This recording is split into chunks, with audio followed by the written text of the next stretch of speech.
En voz alta. En realidad, al paso del tiempo, estas emociones, porque son un camino emocional, eso es el duelo, el camino emocional. Ujú. Y lo nutritivo del duelo es permitir que estas emociones se vivan en el momento adecuado. La muerte es algo lo único que tenemos seguro en la vida, que vamos a morir, pero bueno, también vamos a perder. En voz alta. Un espacio para hablar en libertad. Platiquemos. Platiquemos En voz alta. en voz alta. Vida en plenitud, equilibrio y paz interior. Bienvenidas y bienvenidos amigos de En Voz Alta, yo soy Luz María Sánchez y qué gusto volvernos a encontrar. Y bueno, ya estamos en la segunda temporada del reinicio de En Voz Alta y antes que nada, junto con mi equipo queremos agradecerles que se conecten con nosotros cada semana, que nos vean, que nos escuchen y que se sigan suscribiendo a nuestros canales de YouTube y también de Spotify. Si les gustan nuestros contenidos, pues coméntenos porque también eso nos permite esta retroalimentación y saber si vamos bien o hay que hacer algunas modificaciones. Pero por lo pronto, muchísimas gracias y pues aquí seguimos cada semana en voz alta. Y en este episodio, amigos, hoy toca vida en plenitud y paz interior. Y qué mejor que hablar de un tema que nos cruza a todos, las pérdidas, y qué es la tanatología para poder acompañarnos en estos procesos de duelo que no significan nada más la pérdida de una persona, del trabajo, de la enfermedad, de la salud principalmente. Y para ello, bueno, pues me da muchísimo gusto saludar en esta ocasión. Tenemos en el estudio de En Voz Alta a una gran amiga, Lourdes Calderón Shelwansi, quien es facilitadora justamente y acompañante en procesos de duelo. Muchas gracias por estar. Hola, gracias por la invitación. Pues, Lulu, para iniciar esta conversación y para nuestros amigos, ¿qué es la tanatología y por qué se diferencia de, pues, otras terapias psicológicas? Bueno, como lo dice su raíz, es de tánatos, muerte, logos, estudio. Eso es etimológicamente hablando. En sus inicios, la tanatología surgió con la pionera de la tanatología, la psiquiatra Elizabeth Kubler-Ross. Em, Ella se dedicaba a acompañar a enfermos terminales. En realidad, la tanatología surgió en ese momento como una herramienta para, comprender, entender lo que vivían los enfermos terminales. Así surgió la tanatología, específicamente para procesos de enfermedad terminal. Años después, estamos hablando en los 60, en la década de los 1960, y posteriormente este término de tanatología se ha modificado, se ha adaptado, se ha ampliado y no solo es para procesos de muerte y de enfermos terminales, sino es para abordar cualquier pérdida significativa que tienen las personas. Ujú. Cuando nos enfrentamos a un tema de esta naturaleza y ven nuestra familia, nuestra gente que está cerca de nosotros, que nos sugieren, en lugar de un tanatólogo, ve con un psicólogo, ¿cuál es la diferencia entre que te vea un psicólogo y que te acompañe un facilitador? Claro. Bueno, para empezar, la psicología es una licenciatura. Muchos tanatólogos son psicólogos como carrera de origen. Y la psicología se centra en la salud mental, los trastornos mentales, los traumas, los problemas en la conducta, trastornos de conducta. En cambio, el facilitador en procesos de duelo se centra exclusivamente en las pérdidas significativas que se presentan a lo largo de la vida. No tienes que tener una licenciatura, eso sí tienes que certificarte, tienes que estudiar, tienes que tener una comprensión aunque sea básica de la psicología, para poder comprender. No es como leer de un libro. Claro. Ujú. Con tu experiencia, a lo largo, no, ahorita tú me dirás cuántos años tienes ya como facilitadora, ¿cómo identificas qué tipo de personas sí necesitan este acompañamiento? Ya hablabas de que se inició como un duelo por la pérdida o de la salud o de una muerte de alguien Ujú. cercano, pero ¿cómo identificas en qué momento la gente requiere de este acompañamiento? Bueno, Pues idealmente, idealmente, deberíamos tener la cultura de procesar cada una de las pérdidas que vamos teniendo a lo largo de la vida. ¿A qué me refiero? De acuerdo a mi experiencia, llevo 10 años como facilitadora en procesos de duelo, me doy cuenta pues que vivimos en una sociedad que le tiene fobia a la muerte. Y bueno, como la cultura en general le horroriza esa palabra muerte, piensan en tanatólogo y piensan en muerte, yo de verdad elijo siempre usar la palabra facilitador en procesos de duelo. El duelo no necesariamente es muerte, sino cualquier pérdida. ¿En qué momento? Pues idealmente deberíamos aprender a procesar las pérdidas desde que somos pequeños. No sé si quieras que te explique, ¿sí? Claro. Lo que sucede es que durante el duelo, realmente el duelo es todo este camino emocional. Son las emociones las que afloran durante un duelo, ¿no? Y no como las ponía Elizabeth Kubler-Ross, que eran 5 fases de negación, enojo, negociación, tristeza y aceptación. Y ella las ponía como que era una línea recta y no es así. En realidad, al paso del tiempo, estas emociones, porque son un camino emocional, eso es el duelo, el camino emocional. Ujú. Y lo nutritivo del duelo es permitir que estas emociones se vivan en el momento adecuado. Cuando nosotros somos niños, muchas veces ni nos invitan o no nos llevan a los velorios, ¿no? Ujú. Hay situaciones. Entonces, la muerte se vive como un desafío, como algo que muy ajeno, pero en realidad la muerte es algo, lo único que tenemos seguro en la vida, que vamos a morir, pero bueno, también vamos a perder. Como nos enseñan a no mirar a la muerte, a tenerle miedo a la muerte, a no hablar de la muerte, porque incluso a veces hablas de la muerte y la traes, entonces, pues volteas para otro lado y Ujú. prefieres. Y resulta que en la vida, como tenemos esa cultura de no hablar de la muerte o de la pérdida, vamos caminando, o sea, indudablemente vamos perdiendo, siempre vamos teniendo cualquier tipo de pérdidas de salud, de trabajo, emocionales, relaciones, nuestra mascota, los migrantes, mil cosas que uno ve y pues resulta ser que no sabemos cómo procesarlos. Y lo que va pasando es que la gente va amontonando los duelos, ¿no? Sales de uno y por este terror, esta falta de cultura y empatía hacia la pérdida, la gente te dice con frases, según esto, muy, muy cariñosas, échale ganitas, Ujú. síguele, sé fuerte, ahora te toca a ti ser el que lleva la rienda, esto va a pasar rápido. Y bueno, son comentarios bien intencionados.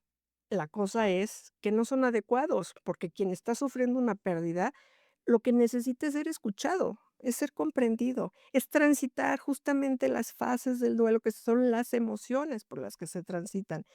Transitarlo a su tiempo, en un espacio de confianza, un espacio profesional donde no se sienta juzgado, no se sienta señalado, donde se valga haber pasado al igual de la tristeza y aparentemente ya haber integrado la pérdida y luego regresar y bueno, pues como si se supone que yo ya lo había aceptado y otra vez me siento triste o estoy enojado. Ujú. Se necesita un conocimiento de las emociones. Por eso digo que si fuéramos entrenados desde pequeños en el tema de estas de las emociones, aprenderíamos desde chiquitos cómo reaccionamos a cada una de las emociones, porque no están de, pues, de adorno, tienen una función cada una de las emociones. Entonces, si desde pequeños aprendiéramos a poner atención en esas emociones, desde pequeños aprenderíamos a saber cómo reaccionamos a determinada emoción, ¿no? ¿Qué nos Claro. provoca una y cómo reaccionamos? Y entonces, en un mundo ideal, si tú llegaras ya a la primera pérdida y tuvieras estos sentimientos a flor de piel, diría: "No te enojes, no estés triste", porque además hay sentimientos que no son aceptados socialmente, Ujú. ¿no? O Sí. sea, y entonces como nadie entiende, pues nadie habla de esto. Claro, muchas veces se dice, ¿no? Es que ya pasó de alguna pérdida, ¿no? Ya pasó un año, ya pasó medio año y esta persona sigue recordando, sigue llorando, ya debería de superarlo. No hay tiempos para Mm, cada persona somos distintos, no hay, en 3 meses ya estás bien, mm, mm. en 4 meses o en un mes, o míralo, ya va muy feliz y en un mes ya está increíblemente bien. Cada quien tiene procesos, Sí, ¿no? claro que sí. Este proceso del duelo, justamente, que es pasar por las fases de las es un proceso emocional, ir viviendo todas las emociones que se viven y depende, pues, del bagaje de las personas. Es decir, hay gente que tiene más contacto con las emociones, con este tipo de información, ¿no? Más humanista, etcétera, y hay quienes de plano no.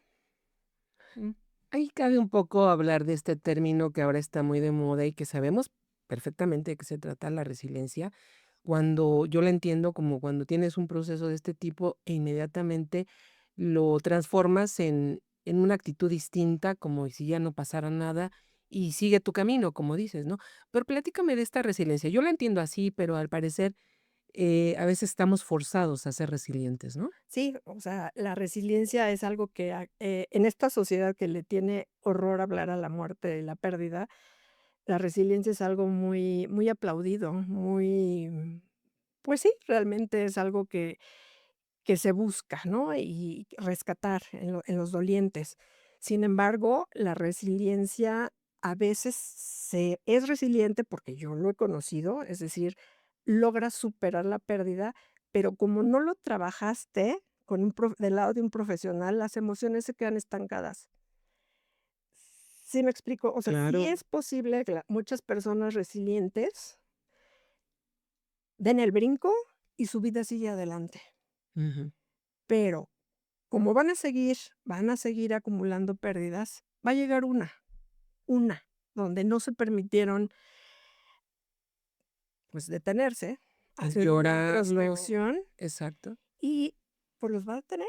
Y entonces, pues, resulta que va a ser, súper necesario que te des cuenta que no era solo volverte resiliente, sino era aprovechar una de los regalos de la pérdida, que es este autoconocimiento. No se debe ser, en mi opinión, resiliente porque sí. Sí, muchas familias lo traen, pero lo traen como genéticamente, como una información energética, pero la resiliencia también se construye, ¿sí? Okey. Y nos vamos volviendo resilientes a medida que vamos enfrentando obstáculos en la vida. Y muchos de esos obstáculos son pérdidas, ¿sí? Entonces, la mejor manera de hacerse resiliente de una manera sana es, sí, yo sé que no me puedo detener, que tengo que seguir adelante, pero permitirme hacer este espacio, un tiempo para introspeccionar acompañado de un profesional para decir qué está pasando dentro de mí.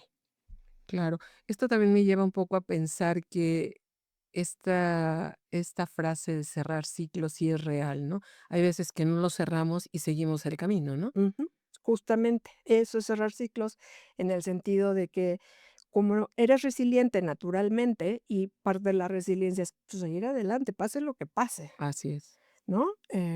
Pues no cierras, porque, ¿qué significa cerrar? O sea, es hacer todo este caminito, es elaborar todas el tránsito de las emociones y luego integrarlas, porque a veces la gente tiene mucho miedo a procesar los duelos porque piensan, en el caso de una relación, de la muerte de un ser querido, es, si yo hago esto me voy a olvidar de la persona. No, no es cierto. O sea, un verdadero duelo se construye elaborando y transitando todas las emociones y después las integras para que esa persona o esa situación que perdiste sea parte de tu vida, conviva contigo, pero no con dolor, sino con, pues hasta con alegría, ¿no? Con honor. Esa es la gran diferencia. Entonces, cuando tú haces eso, es cuando cierras un ciclo, porque te puedes despedir o de la persona, o del trabajo, o de la salud, o de lo que sea, dándote cuenta no solo de lo malo, sino todo lo que hay detrás, todo lo que has logrado vivir a lo largo de, pues, de tu camino, de tu existencia, ¿no?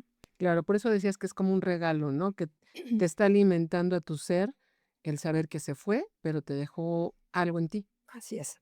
Y bueno, hay más regalos. La tanatología deja muchos regalos. Ay, de eso me tienes que hablar. Ujú. ¿Cómo cuáles?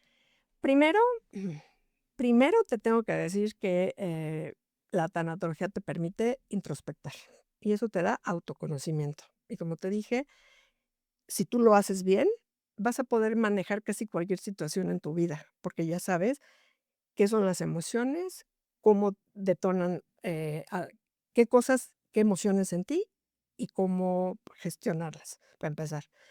Otro regalo es, pues, la mayoría de las pérdidas que se trabajan genera crecimiento como ser humano, un crecimiento espiritual.